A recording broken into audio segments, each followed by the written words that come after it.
¿Cómo están, queridos amigos? Nos volvemos a encontrar para un video más acerca de las técnicas de la entrevista y la observación. Y el día de hoy tenemos un tema muy interesante, un tema en que nos va a ayudar ya a empezar a conocer un poco más a profundidad a las personas en las cuales nosotros atendemos. Este tema se llama la entrevista diagnóstica. ¿Está bien? Así que vamos a separar este tema en dos secciones porque es realmente amplio. Hasta estos momentos hemos conocido mucho acerca del diagnóstico, de la entrevista, de las formas de realizar entrevista. Sin embargo, la entrevista diagnóstica es una entrevista básica dentro de la consejería. Tenemos que entender de que este tema tiende a tener sus diferencias en torno a qué patología o qué problema mental yo esté evaluando. La entrevista diagnóstica, por lo tanto, su objetivo va a ser sencillamente darnos cuenta de qué problema o qué malestar el cliente tiene a fin de poder ayudarlo en el tratamiento. ¿Está bien? Así que nosotros ya hemos venido viendo acerca de las entrevistas, las formas de realizar. La entrevista diagnóstica no se diferencia mucho de la entrevista que hemos conocido hasta ahora. Puede tener distintas modalidades, puede tener distintas modalidades, sin embargo tiene también 4 aspectos importantes, está bien, 4 formas. También tiene un inicio o apertura, del mismo modo se recolecta información del motivo de consulta y sobre la enfermedad. El tercer motivo es la información sobre los antecedentes y en última instancia tiene un cierre o el final, ¿no? La entrevista diagnóstica también va a pasar por todos los procesos en los cuales pasa la entrevista de manera regular, como hemos venido estudiando hasta ahora.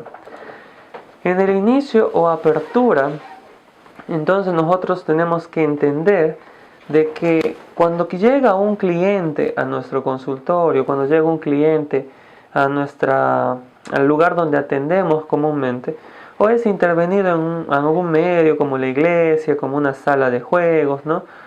Cualquier lugar que puedan ustedes conversar con alguien, tienen que buscar el lugar ideal, ¿cierto? Toda entrevista, por lo tanto, tiene un inicio. ¿Está bien? Igual la entrevista diagnóstica. El inicio de esta entrevista, por lo tanto, se da la presentación.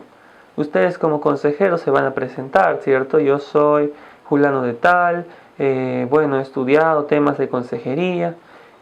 Vamos a presentar, o sea, el cliente se tiene que presentar, ¿no? Obviamente él dice, ¿no? Mi nombre es, vengo por este motivo, quisiera conversar con usted, ¿no? Y tenemos que en este momento recabar la información básica, eso también hemos venido estudiando ya, acerca del nombre, la edad, profesión, el lugar de procedencia, el lugar de nacimiento, ¿está bien?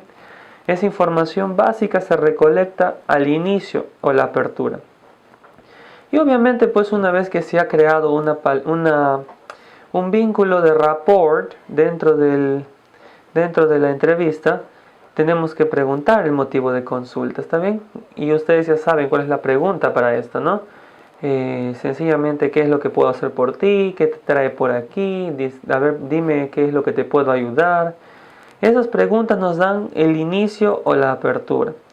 Dentro de eso tenemos que ver que hay información sobre el motivo de la consulta y la enfermedad actual que tenemos que evaluar.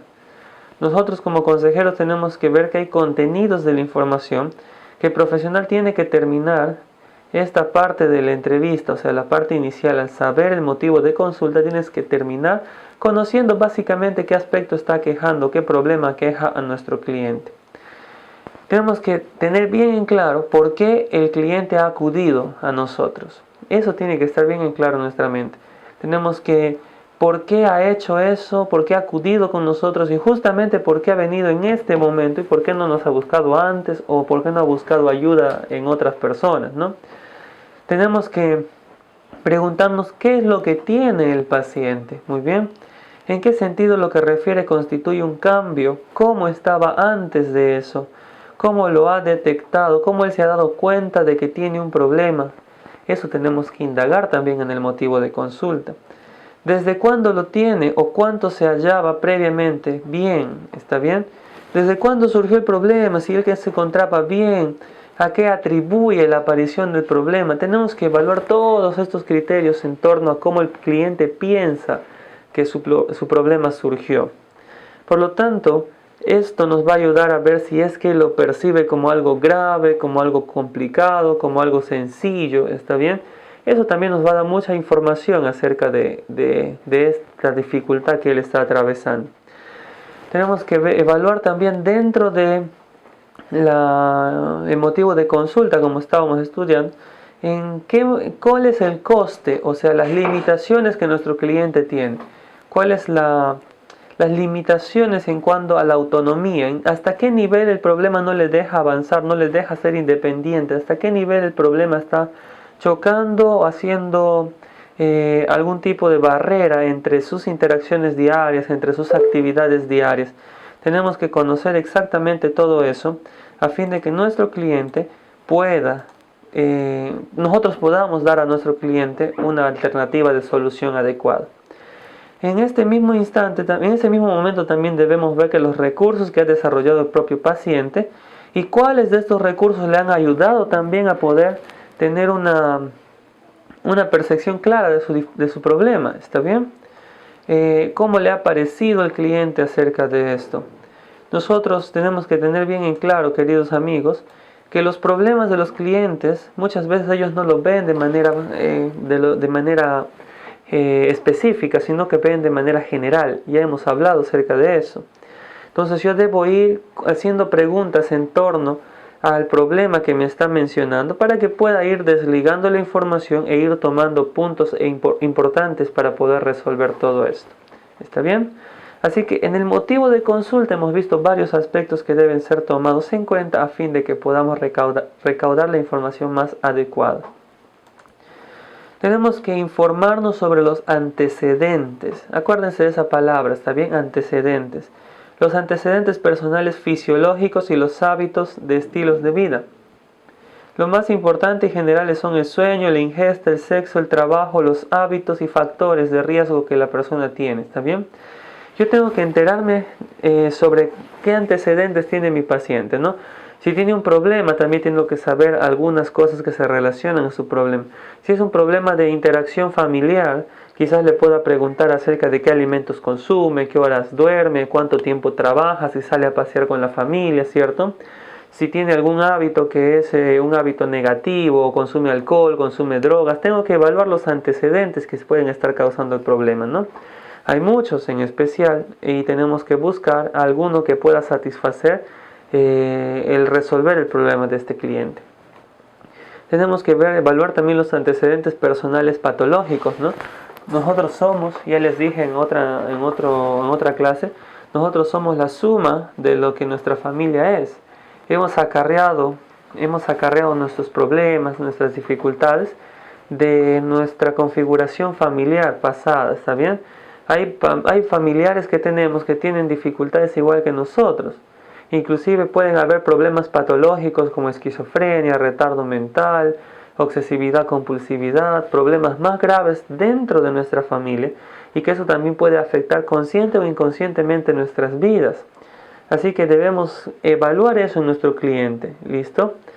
Así que los antecedentes familiares en los que se busca sobre todo si existe alguna enfermedad que se repite en la familia, que puede estar causando de esta manera el problema general de nuestro cliente. ¿Listo? Así que esta es la evaluación que nosotros hacemos de los antecedentes del problema. ¿Listo? Del mismo modo tenemos que entender de que la otra parte es el cierre que hemos venido viendo. El cierre, tratamos de comunicar la impresión diagnóstica, ¿está bien? No le vamos a decir al cliente sencillamente tú eres así o tú eres asá. Tenemos que comunicar en palabras sencillas, vamos a ir aprendiendo en los 2 videos, en palabras sencillas en torno a cómo yo debo cerrar la entrevista, ¿está bien? ¿Estamos preparados para contestar o no contestar a la pregunta ¿es grave? El cliente cada vez que va conversando con nosotros, él quiere saber si su problema es grave, si tiene solución, si es el único que lo padece. Y esto tiene que ser una respuesta adecuada, ¿está bien? Y nosotros como consejeros debemos prepararnos para dársela de manera correcta. Tenemos que formular y justificar la petición de exploraciones complementarias, ¿está bien? Si es que yo me he quedado como consejero con falta de información, no he llegado a un diagnóstico correcto, no he llegado a una presuposición correcta, voy a, en estos momentos, citar a mi cliente para que pueda proceder a encontrarse conmigo otra vez, a fin de poder obtener otra entrevista para conseguir más información en torno al problema y ayudarlo a resolver su dificultad. Así que para eso citamos para una próxima cita. Durante el cierre se hace la citación para una próxima entrevista, ¿está bien? Así que al cierre yo ya me puedo dar cuenta de qué técnicas o estrategias voy a utilizar para poder resolver o ayudar a resolver el problema del cliente. ¿Está bien? Estas pautas entonces, tenemos que ver que la entrevista diagnóstica tiene 4 pautas o 4 niveles, que es el inicio, la apertura, la información sobre el motivo de consulta, la información sobre los antecedentes y el cierre o el final. ¿Está bien? No se vayan a olvidar de eso. Nosotros, como buenos consejeros, como buenos terapeutas, debemos entender de que los lineamientos de la entrevista no son tan rígidos, pueden variar, pueden ser flexibles. Y en la entrevista diagnóstica eso también es así, ¿está bien? Así que la flexibilidad va a depender en torno al tema que ustedes están tocando, ya que el cliente va a venir con alguna dificultad que quizás no estamos preparados para atender, o con alguna dificultad que lo hemos visto tan repetitivamente que ya sabemos inclusive cómo aconsejar ante esos problemas, ¿no? Sea cual sea el caso, nosotros debemos trabajar de manera correcta a fin de que ellos puedan encontrar la solución a su dificultad. ¿Listo? El trabajo nuestro va a ser que sigamos el procedimiento de la entrevista a fin de que nos hagamos una idea general de nuestro cliente y de su problema a fin de guiarlo y direccionarlo hacia la resolución adecuada del mismo. Algunas técnicas de comunicación que nos van a ayudar. Una de las técnicas más importantes es la transición. ¿Está bien? Hay muchas otras, pero la transición es una de las cosas que hemos dejado muchas veces de lado. Cuando un entrevistador ya es un poco experto, un poco docto en torno al tema de entrevistar, la transición no es ningún reto. La transición se basa sencillamente en el hecho de cambiar de tema o de poder irse hacia otro aspecto de la entrevista sin que sea duro ni chocante para el cliente y sin que él lo perciba literalmente. Es una habilidad que se gana en el hecho de que es el paso de una fase de la entrevista a otra, ¿está bien?, que hace normalmente el terapeuta. Pasamos de fase, sencillamente, y tenemos que hacerlo sin que sea abrupto para el cliente. No podemos decir a nuestro cliente, ¿sabes qué? Bueno, hasta ahí vamos a parar en este tema, así que cuéntame del otro tema. Eso sería algo muy desastroso en la entrevista, ¿está bien? Sino que con nuestras preguntas, con nuestra forma de actuar, independientemente de lo que hacemos, vamos cambiando el rumbo de la entrevista tan solo con preguntas o con comentarios, ¿no?, que podemos realizar. El profesional puede hacer referencia a la información, nos dice, que está siendo tratada a fin de que el cambio se dé suavemente. Para pasar, nos dice, por ejemplo, un ejemplo, ¿no? Háblame más de sus hábitos de sueño, ¿no? A ver, tus hábitos de sueño. Y te dice, no, yo duermo a las 3 de la mañana porque toda la noche estoy dándome vueltas en la cama. Ah, muy bien, listo. Y si yo le pusiera un par, sencillamente sería algo así como que, listo. Entonces ahora respóndeme acerca de cuánto tiempo te demora en conciliar el sueño. No puedo ir preguntándolo así duramente, ¿está bien? Diría, no, cuéntame sobre tus hábitos de sueño, a ver, quiero saber, ¿a qué hora duermes tú en la mañana? Muy bien. Y esas dificultades para dormir, ¿en qué momento, qué sucede antes de que puedas tú tener esas dificultades, ¿no? ¿Hay alguna persona en tu familia que sufre de insomnio también? Estoy cambiando la pregunta de él hacia la familia ahora, así suavemente, relacionada con el tema. ¿Está bien? Tengo que ver ese aspecto de la transición a fin de que me pueda ser útil para captar información adecuada en la entrevista. Otro punto importante es la valoración de la gravedad del problema. ¿Está bien? Los clientes vienen a consejería con nosotros porque sencillamente ellos piensan que su problema es muy grave o muy serio. Si no, no vinieran con nosotros o no se acercarían a consultarnos, ¿cierto? Así que ellos piensan que su problema es difícil de resolver. En cualquier momento de la entrevista, no, pero típicamente es al final, antes de despedirse, suele producirse un momento potencialmente problemático para el consejero, ¿está bien? Cuando el paciente o el acompañante del paciente preguntan, ¿es grave lo que tengo? ¿Tiene cura? ¿Podré resolverlo? Y esa pregunta pues puede ser un poco difícil de responder si es que nosotros no hemos obtenido la información adecuada.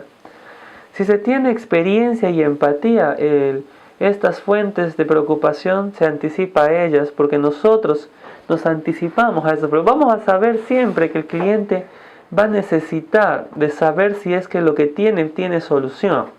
Entonces yo ya como consejero, como terapeuta, me voy dando una idea mental de esto y voy buscando una salida adecuada. Así que si tiene experiencia o empatía, nos dice que buscaremos una salida en torno a esto sin esperar la pregunta. Nosotros le iremos diciendo durante la entrevista, o normalmente como mencioné al final, sin esperar que él lo pregunte, ¿no? Vamos a decirle, bueno, tu problema no es tan difícil como parece, ¿no?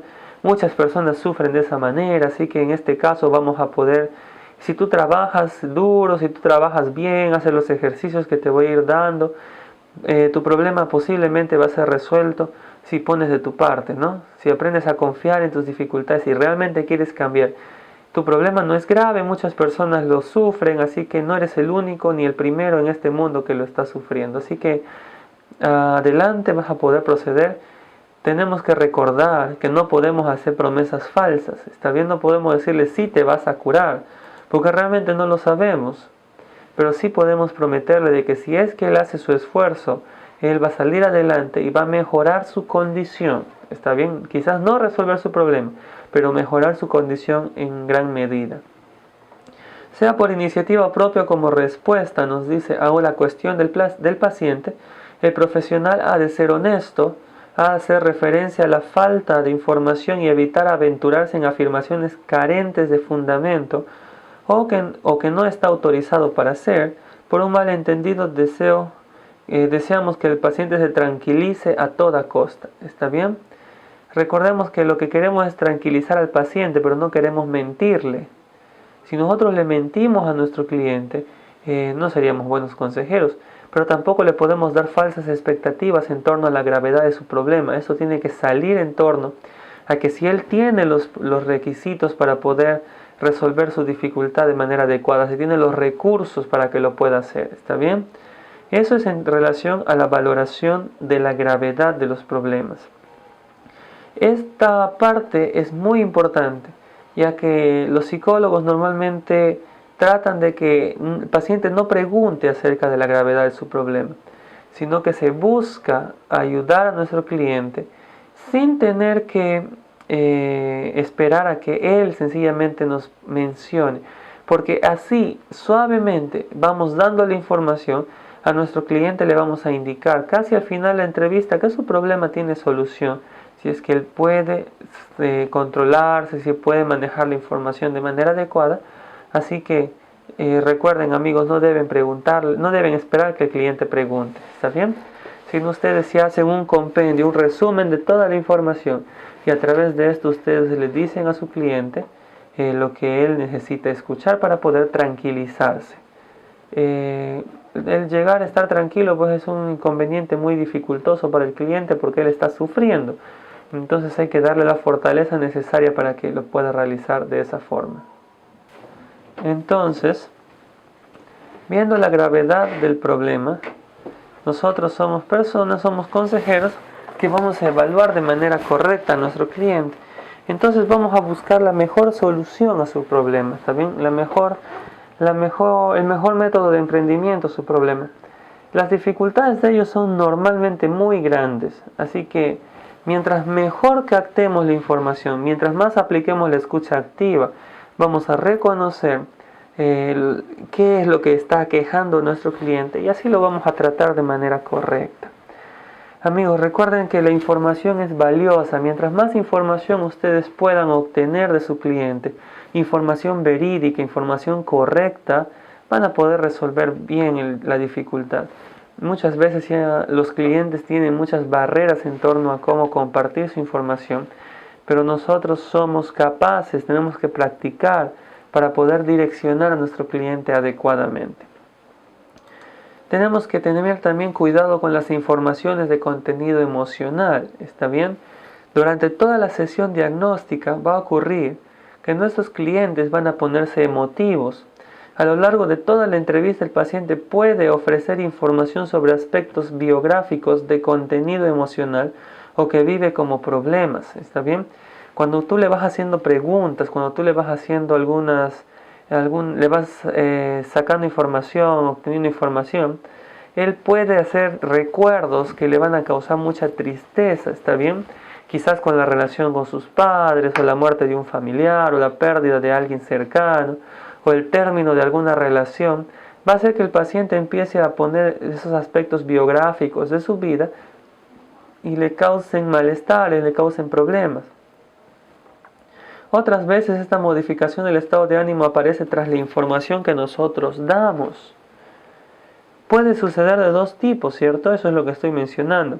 Que el cliente, mientras está dando la entrevista, sencillamente empieza a sentir una carga emocional y empiece a expresarla porque está haciendo un recuento de su vida.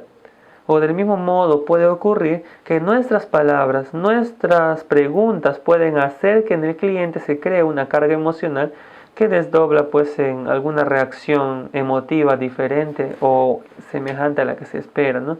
Ante algo penoso, la tristeza es más natural. Ante algo dificultoso, quizás otras sean las emociones que se muestren. Así que esto es lo que va a ocurrir durante la sesión terapéutica. Por encima de todo, hay que huir de los consejos rutinarios del tipo no te preocupes. El hecho de decirle a nuestro cliente no te preocupes es una mentira muy grande, ¿cierto? Porque realmente él está preocupado. ¿Y quiénes somos nosotros para poder decirle que no lo haga? Esa frase de no te preocupes es una frase muy sencilla y muy abarcante, ¿está bien? ¿Por qué no tendría que hacer, por qué no tendría que preocuparse nuestro cliente si realmente es un problema lo que nos está comentando? Así que nosotros debemos buscar la mejor manera de dar a conocer a nuestro cliente que estamos interesados en él, pero leyendo su aspecto emocional. Este aspecto emocional nos va a dirigir ampliamente hacia cómo conocer no verbalmente a nuestro cliente y obtener la información inclusive de estos puntos no emocionales. Recordemos que cuando nuestro cliente está delante de nosotros no solamente es lo que él dice, porque lo que él dice es una poca percepción, una poca cantidad de información en comparación a lo que él hace o cómo se muestra. Donde más vas a obtener información del cliente es en el momento en que él empieza a mostrar mensajes emocionales que son llamados mensajes no verbales también, y es cuando nosotros leemos estos mensajes que somos capaces de obtener información adecuada para el mismo, ¿está bien? Así que esa frase de no se preocupe no es una frase adecuada para nosotros y debemos pensar siempre en positivo, ¿está bien? No se preocupe, no está en negativo, ¿no? Debemos pensar siempre en positivo. Así que no son propios del ámbito ni del lenguaje clínico, no se utiliza esa frase no se preocupe, porque sencillamente no da esperanzas al cliente, sino que estamos queriendo negar una emoción que él tiene y que no debería ser de esa forma. Este tipo de respuestas estereotipadas suelen aparecer cuando se improvisa y pasará un mal rato y la inseguridad se trasplantará en sus palabras, ¿está bien? Cuando nosotros decimos estas frases para poder literalmente calmar la ansiedad del cliente, esta frase pues nos va a poner en un aspecto no tan profesional, ¿no? Porque cualquier amigo, cualquier vecino le puede decir al cliente no te preocupes. Él no ha venido hasta nosotros sencillamente para poder escuchar esas palabras, porque lo que él desea es simplemente que nosotros le ayudemos y le demos una solución inmediata a sus dificultades. Y eso se va a lograr de manera adecuada si es que nosotros hemos obtenido la información correcta. Nos dice que en vez de decir no se preocupe, deberíamos mencionar por lo menos hemos de confiar en que no sea nada. Hemos de confiar en que no sea nada grave. Confiemos en que no sea nada grave tu problema. ¿Está bien? Puede ser adecuado que nosotros estudiemos más acerca de esto. O será adecuado que puedas esforzarte más y quizás puedas resolver tu dificultad siempre y cuando pongas de tu parte. Podemos utilizar palabras más positivas para decir las cosas. Si decimos no te preocupes, estamos utilizando un negativo, ¿cierto? Pero podemos decirle de otra forma, como hemos de confiar que no sucede nada, que cambia literalmente el aspecto en torno a las expectativas que tiene el cliente de lo que está sucediendo en la consejería. ¿Está bien? La entrevista diagnóstica, por lo tanto, es una herramienta muy útil para los consejeros, ya que nos va a ayudar a poder direccionar la entrevista de forma adecuada e independiente para poder utilizar la información obtenida en torno a la exploración del problema y en torno al análisis de la persona, de su vida y los aspectos en los cuales están girando en torno al problema, a fin de dar el lineamiento adecuado para la solución. ¿Está bien? Y recuerden que tiene cuatro partes: la parte de apertura o inicio, en donde se crea el rapport, y en este rapport se obtiene información esencial como los datos de filiación. ¿Está bien? Luego viene la información sobre el motivo de consulta, en el cual se hace la pregunta que por qué está esta persona aquí, qué le podemos ayudar, en qué podemos ayudarlo, bueno, mejorar su situación, ¿cierto? Y ver el motivo de consulta y evaluar la enfermedad actual que está aquejando. Y del mismo modo, la información sobre los antecedentes, cómo era antes que el problema se presentase, ¿cierto? Cómo está en estos momentos, qué sucede antes de lo que qué sucedía, antes de que el problema se presente. Esos antecedentes nos van a servir de mucho para saber qué circunstancias el paciente no tenía la enfermedad o el problema y cuál fue el desencadenante de la dificultad. Y el último espacio pues es el final o el cierre, ¿está bien? Así que tenemos que hacer el cierre de manera adecuada a fin de que toda la información que se esté dando sea una información verídica y se pueda dar los lineamientos para la próxima sesión o inclusive un tratamiento predicho ya por la información que ha sido obtenida durante la sesión de entrevista. Amigos, entonces la entrevista diagnóstica es algo muy importante para nosotros. Recordemos eso, ¿está bien? Así que esta es la primera parte. La segunda parte lo vamos a ver en la siguiente clase. Así que debemos de tener mucha disposición a poder aprender. Y recordemos que el diagnóstico es una categorización de una persona, donde cuando hemos conocido todo el aspecto de la persona y llegamos a una conclusión, y esa conclusión es un diagnóstico, ¿está bien? En palabras sencillas me estoy refiriendo. Entonces, esta conclusión, este diagnóstico que tenemos, va a variar mucho dependiendo a la profesionalización que tengamos. Si somos psicólogos, si somos médicos, enfermeras, vamos a dar un diagnóstico especial en base a los estudios que se realizan en estas ciencias. Pero como consejeros nosotros quizás no vamos a dar un diagnóstico típico como se daría en psicología.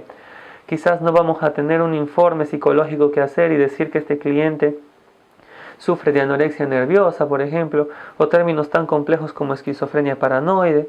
Sin embargo, estos temas tenemos que estudiarlos, no con el fin de diagnosticar a la gente, sino con el fin de conocer más y poder ampliar nuestro conocimiento en torno a las enfermedades mentales o a las enfermedades físicas para ayudar a resolver la dificultad del cliente. Mientras más preparados estemos, más fácil va a ser el poder resolver el problema del cliente. Así que la entrevista diagnóstica parte 1 llega hasta aquí. Vamos a continuar en la siguiente sesión. Que el Señor los bendiga mucho y nos vemos hasta la próxima oportunidad.